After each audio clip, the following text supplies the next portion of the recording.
Okay, so if these lost connections are the problem, Then the solution, logically, is reconnection. That's Hori's central thesis. and what does that look like in practice? It sounds maybe a bit abstract. He gives concrete examples. It's about actively finding ways to rebuild those connections.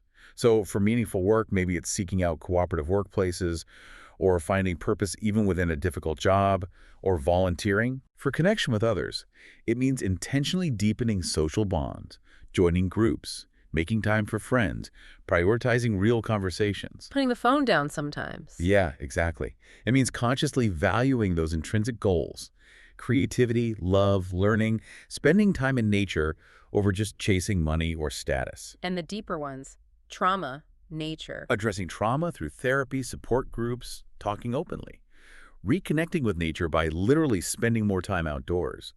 Reconnecting with status and respect through community activism, finding your voice, and building hopeful narratives for the future, individually and collectively. So the takeaway from Hari really is that feelings like depression and anxiety, while painful, might actually be signals. Important signals, yeah. Signals that some fundamental human needs are not being met. Needs for meaning, community, respect, nature. All of that. And that true healing often involves listening to those signals and addressing those root causes by actively reconnecting.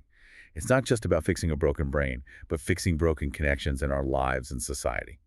It's a powerful reframe. As we wrap up this deep dive, it really feels like we've come full circle from Gibbon's joy needing to be shared. To the very real, measurable brain changes linked to isolation. And Hori's call for reconnection as an antidote.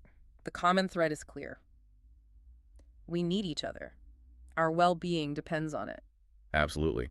And it's encouraging to see people trying innovative ways to foster that connection, like that example from Holland. Oh, yeah. Tell us about that again. They have programs where university students can live in nursing homes, essentially. They get Yeah. very cheap rent. In exchange for company. Exactly. Spending time with the elderly residents, chatting, maybe helping out a bit. It tackles loneliness for the older people and provides affordable housing and, meaningful interaction for the students. That's brilliant. A real win-win building those intergenerational bridges. It really is. Simple, but potentially profound. But then on the flip side, we have the march of technology, AI, chatbots. The new frontier of interaction, maybe. Right. And people are turning to AI, like chatbots, to talk about their feelings. Sometimes finding it easier, maybe less judgmental than talking to a person. That's what some reports suggest. They're always available, always agreeable.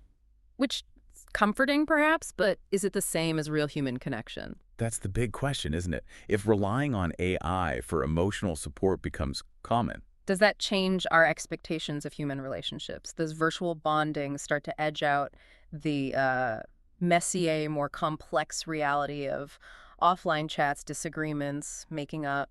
what are the long-term implications if we outsource some of that emotional connection? It's definitely something to watch. For sure. So quite a journey today. From Gibran's solitary joy to the neuroscience of loneliness and Hori's roadmap for reconnection. It underscores just how deeply wired we are for connection. It really does. So maybe the thought we can leave you with this week is this. Given everything we've explored, this fundamental human need, the risks of isolation, the complexities of digital life, what's one small, concrete step you could take this week? Just one thing. Yeah, just one thing. To intentionally deepen a real-world connection with someone, maybe it's a longer phone call, a coffee, really listening to someone for 5 minutes without distractions. What step could you take? And feels out, maybe reflect on this too.